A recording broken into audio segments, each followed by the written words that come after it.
and he launched an online fundraising campaign for this thing. And in a few days, raised like $20,000 trying to find the perfect potato salad. Oh, $80,000? $80,000 for the perfect potato salad. I'm just saying. You know, we're looking at this is a new era and a chance for us. We talk about taking control of our lives and our media and our culture. This is an incredible opportunity to do just that with this Indiegogo campaign. But we just want to reach out and touch you guys' hearts and make everybody part of the team that's going to really get out there and make this thing happen. Because, you know, you look at the power of the unit is so awesome. There is so much that we can do with small contributions, with everybody chipping in and everybody really caring about it and spreading the word about what's going on. But small contributions.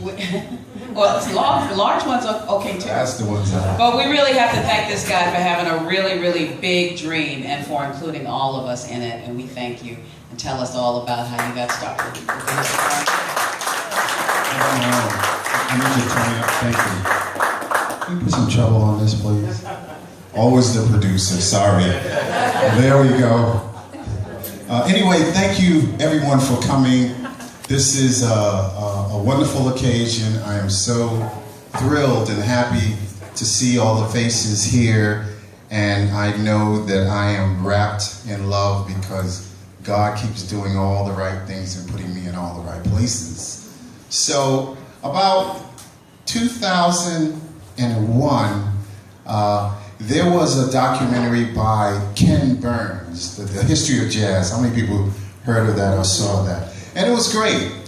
And that's where my inspiration came from, because I said I went into a panic. I said, oh God, somebody has to do the history of R&B before a white guy gets a hold of it and changes our history. So as I began to speak to family members and friends and sort of check in with them, I said, what do you think about this idea? Somebody needs to do the history of R&B music. And everyone kept saying, you should do it. And like a fool, I took this project on. And like the fool deserves, this project took me on. And so my whole life was consumed doing all of the things that are necessary to bring this project to fruition. It's a 10-part documentary series entitled The History of R&B Music and the Influence on World Culture.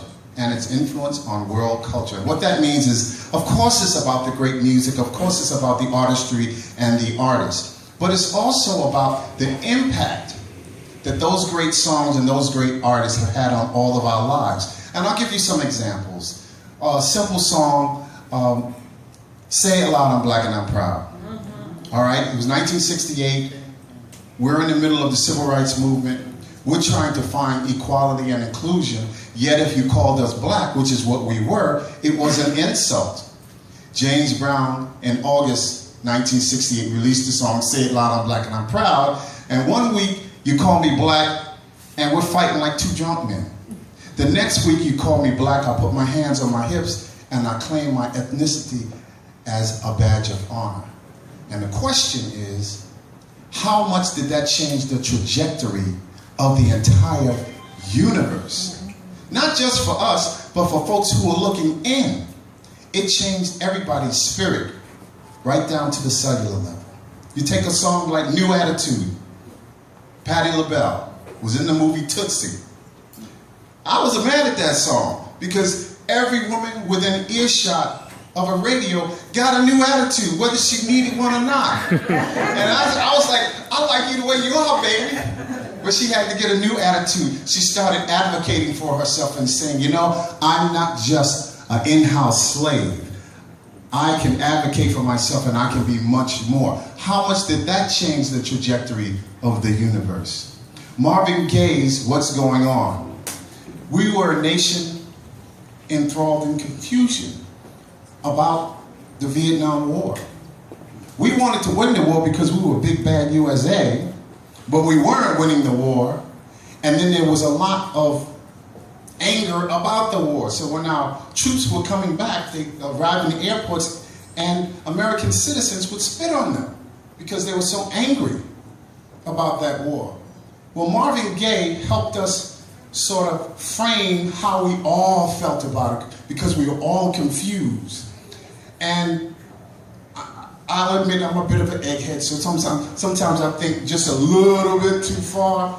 But one day I was sitting down and I was thinking, I said, that song put pressure on the administration to end the Vietnam War. And I'm saying, wow, what if the Vietnam War had not ended? How many people who are walking the planet today would not be walking the planet because their fathers had lost their lives? And if you take it a step further, how many sociological and technological advancements we enjoy today would not exist because their father's life was snuffed out early, so they never had a chance to be born. I'm just saying, rhythm and blues music has really changed our lives in so many ways. Changed the way we love. Not even changed, it taught us the way we love. My father, I grew up in 8 different foster homes, and none of the foster fathers sat me down and said, son, this is how you love a woman. I learned that from a song, right? There was a little cute girl lived down the street, and every time I saw her, I heard that song, what does it take to win my love?